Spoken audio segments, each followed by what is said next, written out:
Hello, it's Jay here again and welcome to another tutorial.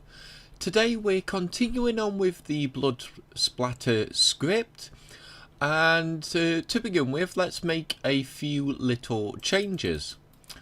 So the first one I'm going to do is I'm going to copy the first line, the fade out speed, and let's come to the top one, and I'm actually just going to delete the numeric value, and then I'm going to come to this second one here, and let's rename this to underscore fade out. I'm going to say max speed, and I'm going to leave the value the same, and let's just alter the comment here. So defines texture fade max speed, and on startup let's set this now to be equal to the max speed, and you'll see the reason for doing this very shortly.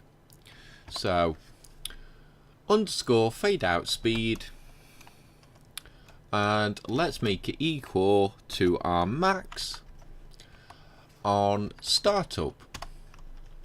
We'll close the line off, into the comments, fade speed equals max on startup.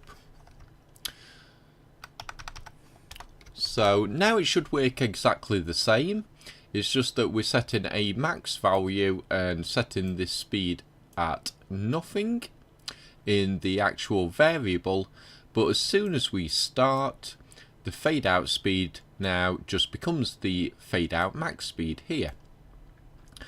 So with that said, let's come down now to the void update, and let's come here and we'll say if, and we'll open and close brackets, and in fact we can copy the first line, if fade value double equals 0. So let's just copy and paste that in along with the comment. So we'll come here. Now, as you know, we're minusing the fade out speed from the fade value. We check to make sure it hasn't gone below 0. If it has, we make it equal to 0. But however, once the blood splatter has completely faded away, we want to reset the hit count. So if fade value double equals 0 now, and we'll say underscore hit count, we'll just say equal to 0. So let's close the line off into the comments, and we'll say then set hit count to 0. So as soon as all the texture has faded away, the hit count resets, and then obviously if we get struck again by the enemy, it starts with the first texture, the light blood splatter, and then moves on to the next one and the next one as the effect gets deeper and stronger still. So we've reset the hit count to 0, and in fact we'll come here just after this close bracket, and we'll open brackets.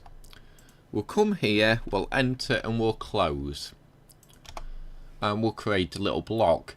And what we'll actually do now is, because by the time it's actually gone back down to 0, we may have been hit more than once. We may have been hit a few times, so the fade speed has been reduced a number of times by the modifier, this line here. So now we'll reset the fade out speed back to its max.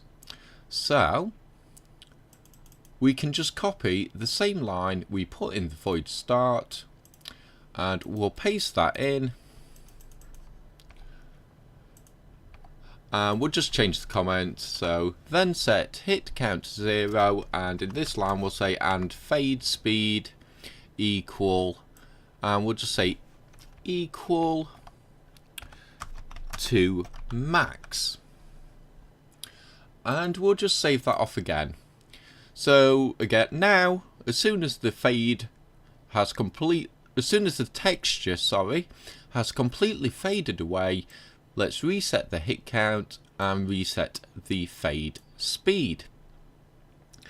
So I'm going to come here, and in fact I'm actually just going to get rid of that empty line, and I'll create a line break there. And this can be of type public as well. It can be of type int underscore max number of hits. And for testing, I'm going to give mine a value of 4. Close the line off.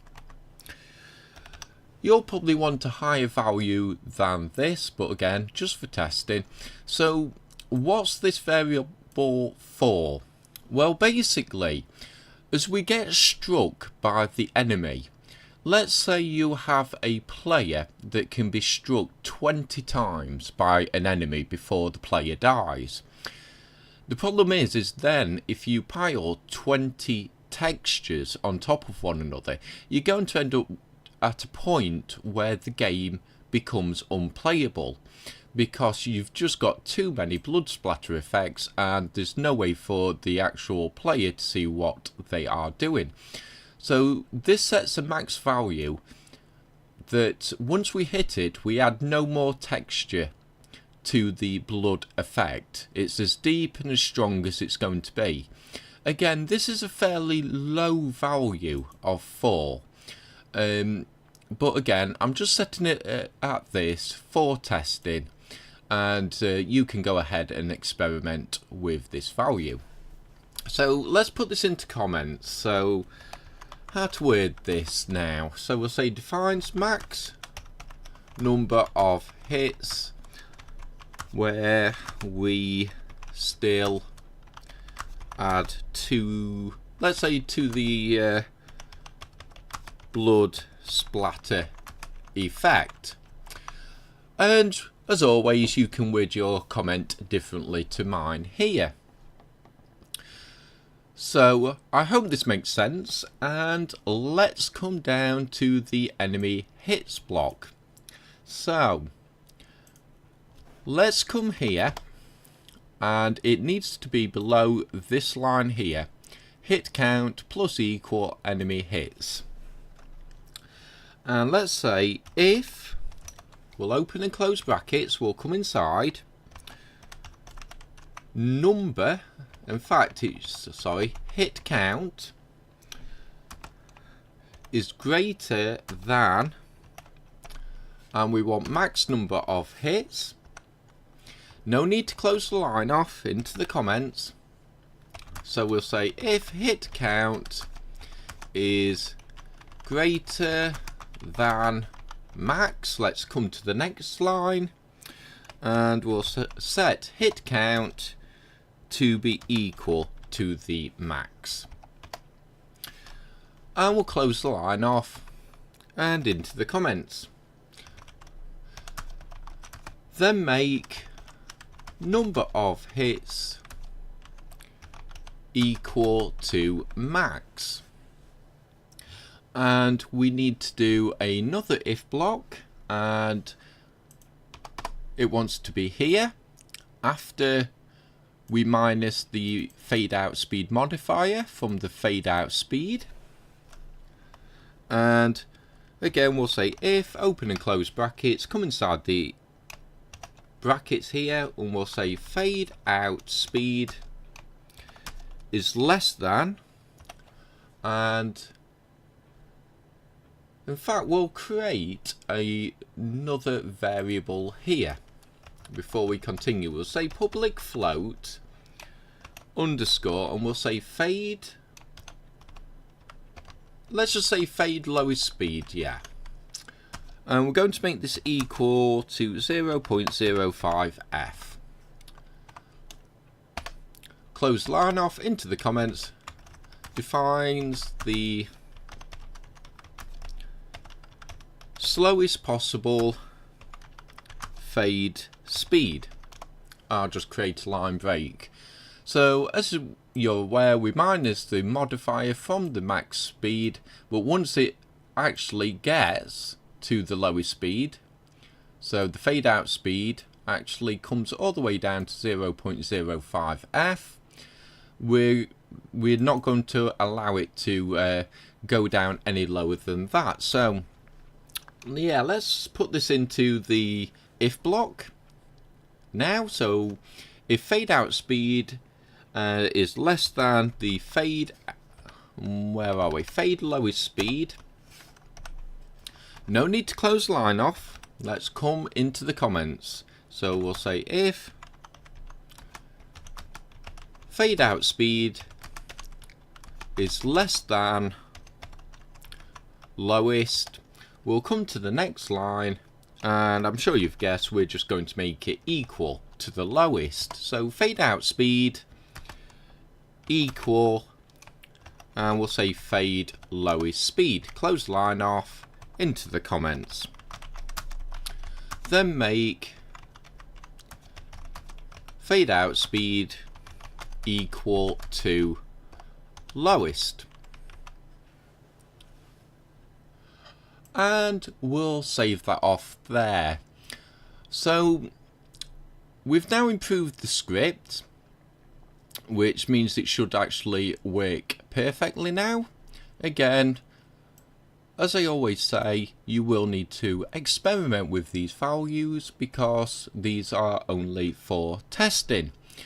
In the next video, we'll actually do all the GUI, because there's actually not a lot of code that needs to go into this function, and then we'll tie it in with the enemy attack script to activate this void here, and we'll be able to test it out. So I think we'll leave it here for now. I hope you enjoyed this video.